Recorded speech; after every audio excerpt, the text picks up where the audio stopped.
surprisingly at peace. Except she could still hear the screaming. She searched, but the wrongness was gone. Her awareness was secure. She turned inward and found something she had not anticipated. The delicate motes of lavender. The lovely and mesmerizing tracery of light was part of her now. And so were the screams. Chapter 1. "Can't you make him shut up?" Alexei Trevelyan cast a startled glance at the man who had spoken and felt his lip begin to curl. It wasn't that he disagreed with the sentiment. He'd been considering the same question for the past 5 days, ever since their party of 3 left Avonlea by way of the King's Road to the north. But it was the first time his bitter, angry cousin had spoken since the start of their journey, and Alexei had no intention of encouraging him. Not to mention he'd be damned before he let Porphyry know that they agreed about something. Even if that something happened to be Malachi Cherting, the third member of their party, who was currently warbling his way through yet another pathetic ballad of tragic heroism in a resonant baritone that could probably be heard from one side of Andar to the other. If it was anything like the last 47 of its kind, the song probably featured 24 epic verses and a tear-jerking refrain. Alexei looked back over his shoulder and marvelled once more at the sight of King Holland's chosen emissary. Malachi had been solemnly entrusted with the safety of the king's Arathi guests, and with protecting Andari interests once their party crossed the border. Now, flushed and exuberant, the leather-clad warrior rode unheeding down the centre of the road, head thrown back and arms flung wide as he bellowed the final words of the 4th verse. At least Alexei thought it was the 4th. He could have missed 1 or 2 while envisioning his next conversation with the Andari king, who had never once mentioned that his chosen ambassador was of a musical inclination. 5 days, Porphyry hissed. "If he keeps this up, I'll have no choice but to throw myself off this horse and pray that it kills me."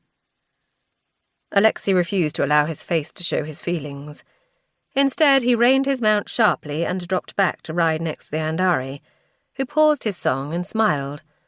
The peaceful smile of a satisfied man with nothing more to want in life. Malachi Cherting was very possibly the biggest man Alexei had ever met. He was at least a head taller than Alexei himself, and twice as wide. His hair and beard were both long and brown, with only a few strands of grey, though Alexei would have sworn the other man was a good bit older than he. One would need far more than 36 years to accumulate such a vast knowledge of the worst romantic ballads known to the world. "I would take it as a personal favour if you would sing the rest of this song as loudly as possible," Alexei said with a courteous nod. "Full court version, if you know it." "It would be my pleasure," Malachi answered, his expression deeply serious, almost reverent.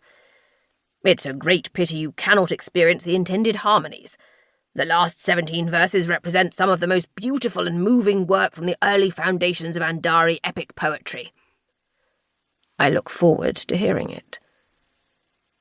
Alexei admitted to himself that those who knew him best, which was not to say well, might have been surprised to discover how petty he could be.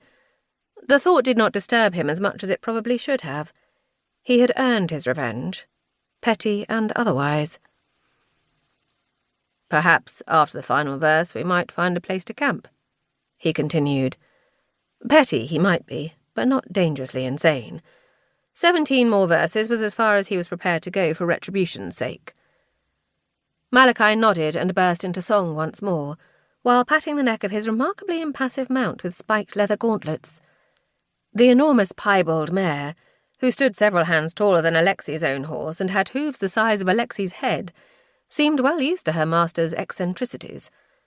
Or perhaps she approved, considering that she wore her mane in braids and answered to the name of Laureline. With the tiniest of smiles, Alexei urged his horse into a trot and returned to the side of his cousin, who shot him a murderous glare from under lowered eyelids before returning to the stoic silence that had marked their journey to that point. A pale, hunched man who appeared some 15 years Alexei's senior, Porphyry was actually a mere 3 years older. He was several inches shorter and a great deal lighter, but despite their differences, despite the bitter set to Porphyry's pale...